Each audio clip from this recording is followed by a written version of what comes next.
Travel on, oh, we're gonna move along, travel on, oh, we're gonna move along, travel on, oh, we're gonna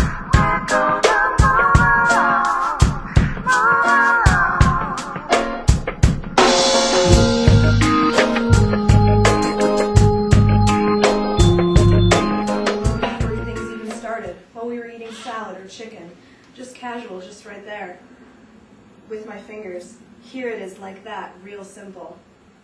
In the kitchen, all mixed up with this balsamic vinegar. Sometimes I use props. I love props. Sometimes I made the woman find her own moan in front of me. Well, Toby told me about it, and he said that the perfect one for me would be the woman who loved to make vaginas happy, because I have a habit of faking orgasms, and so I'm not bad at it. And I don't know, I love strong, dominant women, so dominatrix is pretty perfect. Stuck it out until she opened herself. I wasn't fooled by the minor, more obvious moans. No, I pushed her further, all the way into her power moan. There's the clit moan.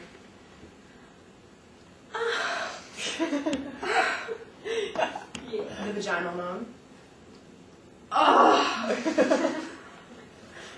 The combo clit vagina moan. There's the almost moan. The right on it moan. The elegant moan.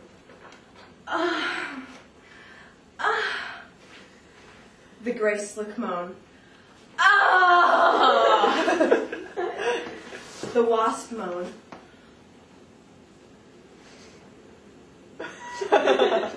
The Jewish moan. No. No, no, no. The African American moan.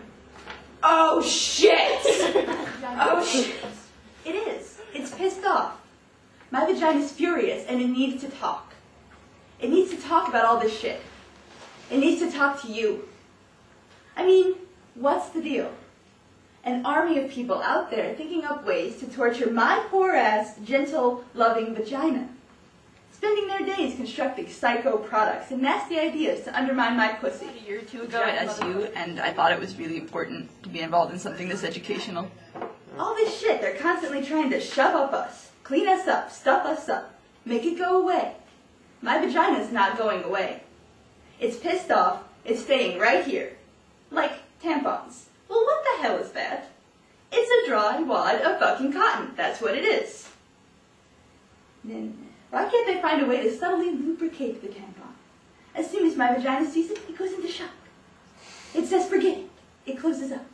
You gotta work with my vagina. You gotta introduce it to things. That's what foreplay is all about.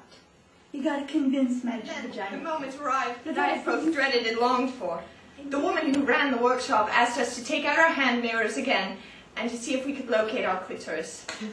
We were there, the group of us women, on our backs, on our mats, searching for our spots, our locus, our reason. And I don't know why, but I started crying. Maybe it was sheer embarrassment.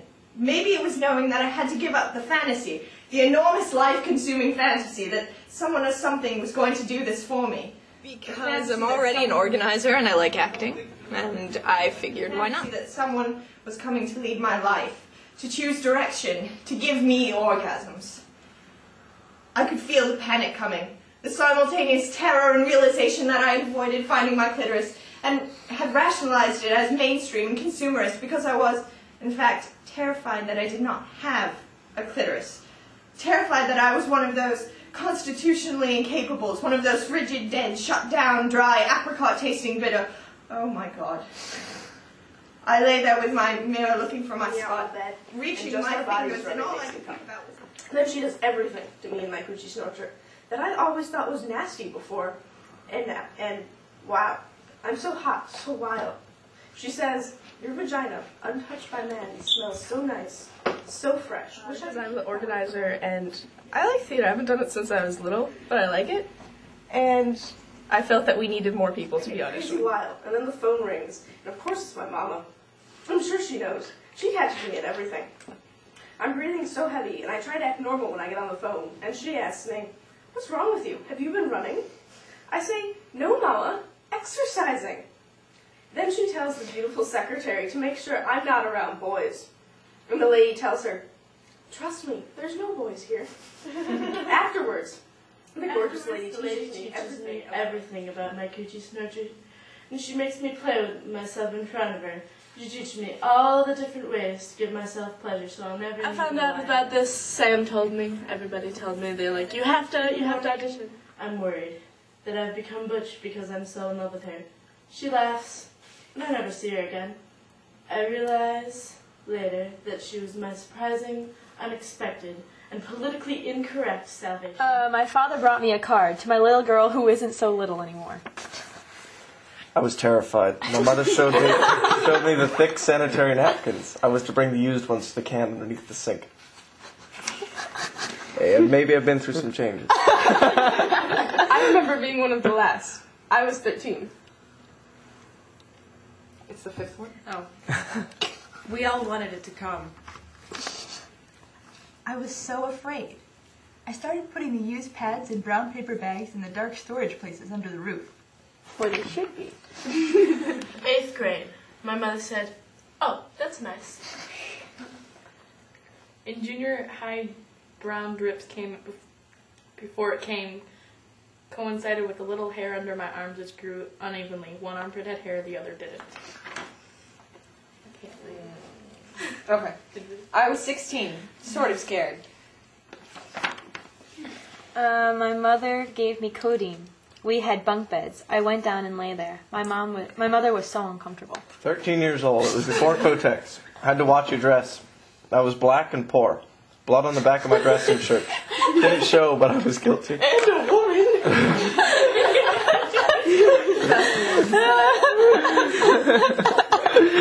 I was 10 and a half. No preparation. Brown duck on my underpants. She showed me how to put in a tampon. I got it halfway.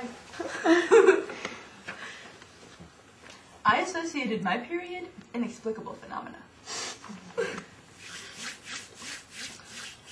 My mother told me I had to use a rag. My mother said no to tampons. You couldn't put anything in your sugar dish. Worn wads of cotton told my mother she gave me Elizabeth Taylor paper dolls. 15 years old. My mother said, "Mazel tov." She slapped me in the face. Didn't know if it was a good thing or a bad thing. My period was like cake mix. Before it's baked. Indians sat on moss for 5 days. Wish I were Native American. I was 15 and I'd been hoping to get it. I was tall and kept growing. When I saw white girls in the gym with tampons, I thought they were bad. 130 million girls and young women. In the 28 countries where it is practiced, mostly in Africa, about 3 million youngsters a year can expect the knife, or the razor, or a glass shard to cut their clitorises or remove it altogether. I can't listen to this without In a man, it would range from amputation of most of the penis to removal of all of the penis. Short-term results include tetanus, hemorrhages, cuts in the urethra, bladder, and vaginal walls. Long-term, chronic uterine infection, increased agony and danger during childbirth, and early deaths. You know, actually, the thing is, we were just doing a study on female genital mutilation in cultural anthropology, and it's interesting because the women in those countries, I mean, they don't have a problem with it at all.